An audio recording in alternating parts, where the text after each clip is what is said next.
dia. A nossa equipe é constituída por mim, Itamara, Valéria e Jurandir. Nosso conteúdo será aulas e a nossa aula será ministrada para alunos do segundo ano do ensino médio. Ao final dessa aula, o aluno será capaz de reconhecer uma alga e sua importância, verificar a importância e os prejuízos que uma alga pode trazer ao meio ambiente, verificar seu ciclo de vida, entre vários outros, né? Como é que a nossa aula se dará? Antes de nós passarmos o conteúdo, nós vamos identificar a bagagem cultural que os alunos têm sobre o assunto, fazendo perguntas simples, exploratórias, se eles conhecem alga, se eles já viram uma alga, para depois nós passarmos o conteúdo.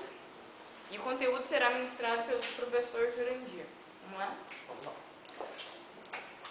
Dando continuidade às características das algas, a gente percebe que as algas elas não possuem órgãos especializados nem tecidos, ou seja, elas não vão ter raízes, não vão ter caule, não vão ter folhas nem flor. O seu corpo é constituído por um talo. Morfologicamente, as algas também elas podem viver de formas únicas, né? Somente ela, ou também viver em forma de colônia. As algas elas têm diferentes formas e tamanhos. Elas podem ser filamentosas, por lâminas ou ramos.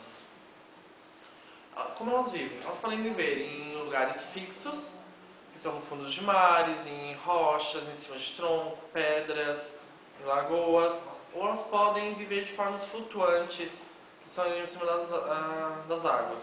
Como isso vai acontecer? Elas vão ter bolinhas, que vão servir de boias para elas continuarem flutuando em cima da água. Ou elas podem viver também fixas em superfícies úmidas. Alguns exemplos de algas, né?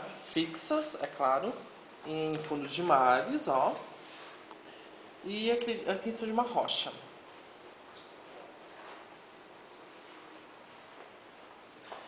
A cor e o fator de classificação das algas, elas não têm cores variadas. A clorofila vai ser designada para o grupo de algas de cor verde, enquanto que a ficoeritrina vai ser para as algas de cores vermelhas, já a fucosantina para as algas de cores marrom ou parda, como alguns. De acordo com a cor, elas vão ter uma predominância diferente, elas vão ser únicas, né? Exemplos são algas verdes, a vermelha, marrom ou a parda, como conhecido por alguns. A reprodução das algas ela pode ser de duas formas, sexuada ou assexuada. A assexuada se dá através de gametas que são liberados pelas algas nas águas. Ou a forma assexuada, que é principalmente através de esporos. Ou ainda pode ser por partes de algumas espécies de algas, que elas podem destacar pedaços de si, e a partir desses pedaços uma nova alga vai ser formada, ou seja, o brotamento, né? Uma espécie de brotamento. Continuando então, as algas e o meio ambiente. As algas elas oferecem importante contribuição no meio ambiente, tanto as unicelulares como as pluricelulares. E elas também contribuem para a produção de oxigênio, sendo que 70% do oxigênio liberado diariamente na Terra é produzido pelas algas. Assim, as algas são responsáveis pela renovação do oxigênio do ar na atmosfera. As algas também constituem a fonte mais importante de alimento, direta ou indiretamente, para a grande maioria dos seres vivos aquáticos. A importância das algas. Muitas algas marinhas possuem importância econômica, sendo utilizadas diretamente como alimento para seres humanos e animais aquáticos. São fontes de agar, acarrenana, alginato e colóides, utilizados principalmente pela indústria alimentícia, farmacêutica e de cosméticos. Podem ainda fornecer matéria-prima para rações humanas. Rações animais.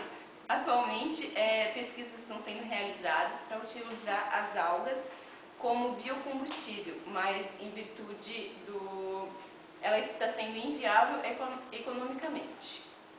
Aqui então tem-se alguns exemplos onde pode ser utilizado então a alga, como na indústria farmacêutica, alimentos, medicamentos, como rações animais, cosméticos e como alimento propriamente dito. As algas muitas vezes são protagonistas de problemas ambientais. A introdução de algumas espécies exóticas, de forma voluntária ou involuntária, altera o meio ambiente, trazendo prejuízos imprevisíveis para as comunidades aquáticas e as atividades econômicas. Então, aqui, biólogos acreditam que a proliferação de algas poderia ter causado a morte de centenas de animais. As algas causam morte de peixes na lagoa. O aquecimento colabora para a proliferação de algas tóxicas, bactérias e outros micróbios nocivos ao ambiente humano. Aqui então é a conhecida a maré vermelha, né? Aqui também.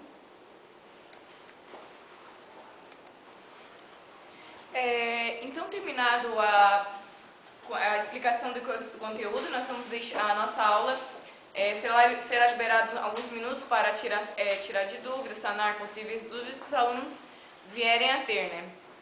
Após isso, nós se dará início à aula prática, que se dará da seguinte forma. Cada aluno receberá uma escicata, que pode ver, e eles terão que observar essas escicatas de algas, é claro, né? Verificar seus detalhes para após desenhar. Esses desenhos farão parte da avaliação. Feito isso, a gente irá levar os nossos alunos para o laboratório, onde eles utilizarão um microscópio para observar as algas. Até aqui a gente pode ver, a gente bateu fotos dos alunos lá no laboratório observando as algas, e eles terão que desenhar também essas algas. Também irá valer como avaliação.